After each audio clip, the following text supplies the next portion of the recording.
We're starting a 500-mile walk today, over the next 3 weeks, from Portree or Skye, through 70 different towns and villages, meeting up with 106 different youth groups, and we're going to arrive on the All Under One Banner Edinburgh March on the 6th of October.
Democracy all the way from Edinburgh. People's doorstep referendum. Be the change. First of all, could I ask you about your reaction to the UK government's agriculture bill and the impact on Scottish farming? We have very real concerns at what is going on with agriculture, and I have to say the UK government's got form.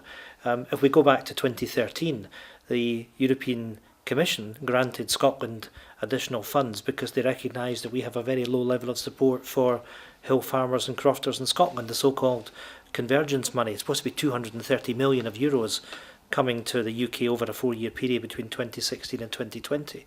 We knew that the vast bulk of that money should come to Scottish crofters and farmers. What has happened is that Scotland is getting 16.5% of it. I mean, I would put this quite simply to you, that this is money that Europe has intended to come to Scotland that Westminster has withheld. I think that really demonstrates quite clearly that we can't trust Westminster to look after our farming and crofting interests. And I think there is some real concern now we've had the withdrawal bill that's gone through Parliament, that we know that Westminster has taken back control of areas of agriculture that should sit with our Parliament here in Edinburgh. I would far rather see our Parliament in Edinburgh have full responsibility for all agricultural matters, but there isn't that clarity with the agricultural bill which has come forward. So there are some concerns that we have there. We need to make sure that we have a climate and environment that people want to become involved in crofting and farming. We're here in the Isle of Skye, and I can tell you that over the course of the last few years, the number of people that are active crofters has declined. We need to make sure that people are supported properly, and I would trust a Scottish government to do that, not a government in Westminster.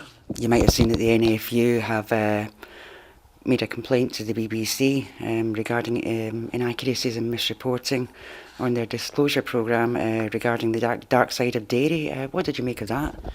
Well, I think it's right that the NFU have raised what are legitimate concerns.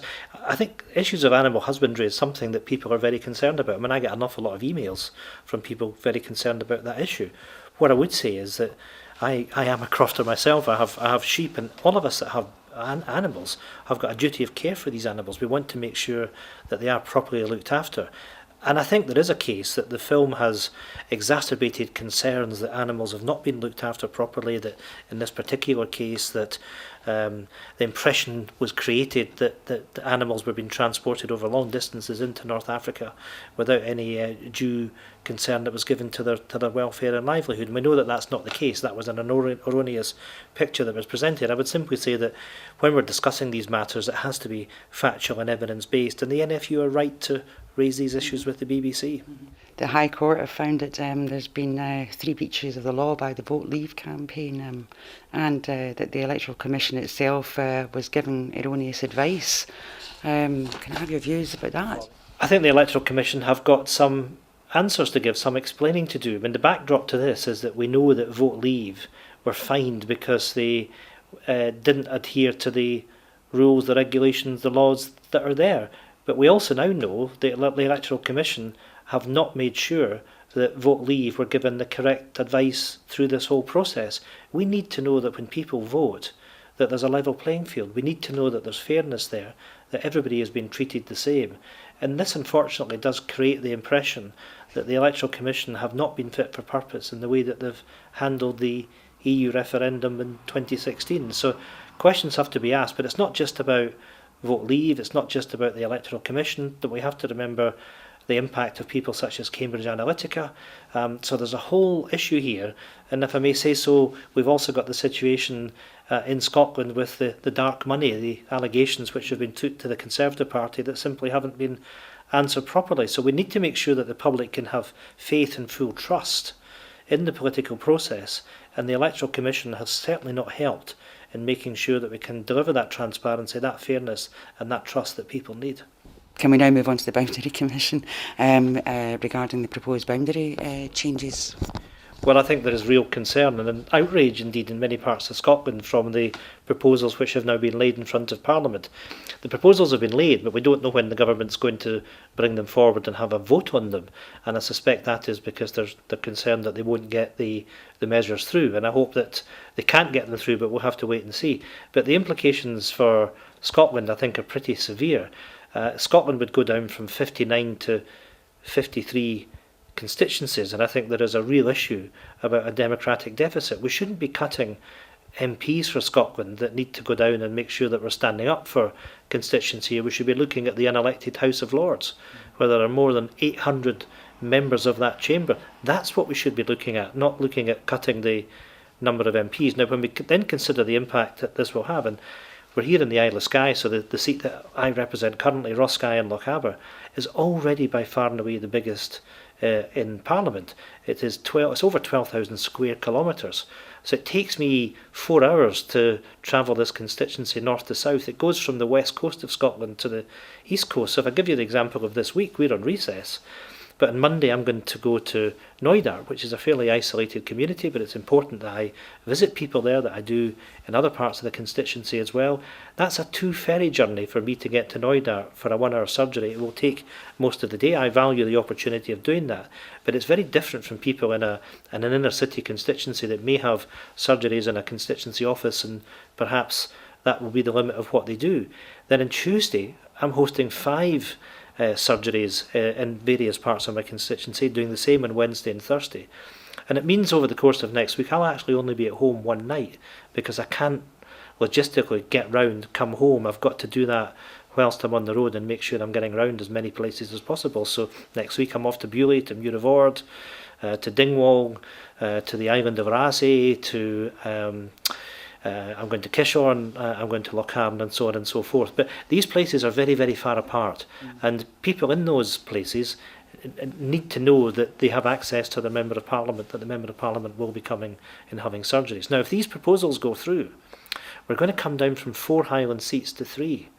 And it means that what is getting on for 45% of the land mass of Scotland is going to be represented by 3 constituencies. That's not right. It's not right that people in what are remote communities don't have the same rights of access that people have in other parts of Scotland and indeed other parts of the United Kingdom. So I'm simply saying to the UK government, you must stop this. You must make sure that there is accountability for all our communities through Scotland, and we cannot disenfranchise people the way that we're doing with these boundary changes. It would be, I'd go as far to say, it would be a disaster for the rural areas to see these boundary changes go through and people not have that effective representation. Yes, the day of action is on the 29th of September, I believe. Well, one of the things I think is important is that we need to have a conversation with the people of Scotland. If I go back to the referendum in 2014 here in the Isle of Skye, we had 70 public meetings around this area. I think it was one of the reasons why the island of Skye voted yes to independence in 2014. So in that context, the SNP calling a day of action throughout Scotland is very, very important. And I would say to SNP members, those that are supporters of independence, let's make sure that we're getting on the doorstep, that we're listening to people, we're talking with people, and we're having that debate about Scotland's future. Let's show that we can win the hearts and the minds, and when the time does come for that independence referendum to happen, the hard work of engaging with people in a respectful manner will be what will lead us to winning that referendum. Finally, you've been reported in the press this week regarding the timing for the Scottish Government to make decisions on our own referendum. I think you maybe could tell us a little bit about your thoughts on that. Yeah, sure. Well, I mean, I've been in the SNP ever since a teenager, and the reason I joined the SNP, I guess, like every other member, is because I want to see Scottish independence, and I want Scottish independence to happen as quickly as possible. But you look at everything which goes on at Westminster, the democratic deficit, the fact that the poor are punished by austerity, everything which has gone on about the denying of the rights to women of a certain age, their pension rights, and so far and so on. I mean, there are so many things that would make us angry as to how we're governed in Scotland today, and I know that if we have independence, that we will have a fairer, we'll have a more prosperous Scotland, and I want that to happen as soon as is practically possible. What I would simply say is that what the First Minister has put across is we need to know what the destination of Brexit is going to be. We have a mandate from the people of Scotland through the elections to the Scottish Parliament in 2016, and once we know the outcome of Brexit, we can sit down and we look at what should be the constitutional opportunities for the people of Scotland. I think what we should be doing today, what we are doing, the First Minister said in her conference speech to the SNP way back in June, that we should be discussing the why of independence. And I'm delighted that here in Skye today we've seen off a group of walkers that are going on a 500-mile walk through Scotland, arriving in Edinburgh on the 6th of October. As much as anything else, that's about that opportunity to engage with people whilst they're on that journey, on Scotland's journey towards independence. I know that we will have that opportunity to vote on Scotland's future at some point. I look forward to that happening, and I look forward to Scotland becoming an independent nation. I know it will.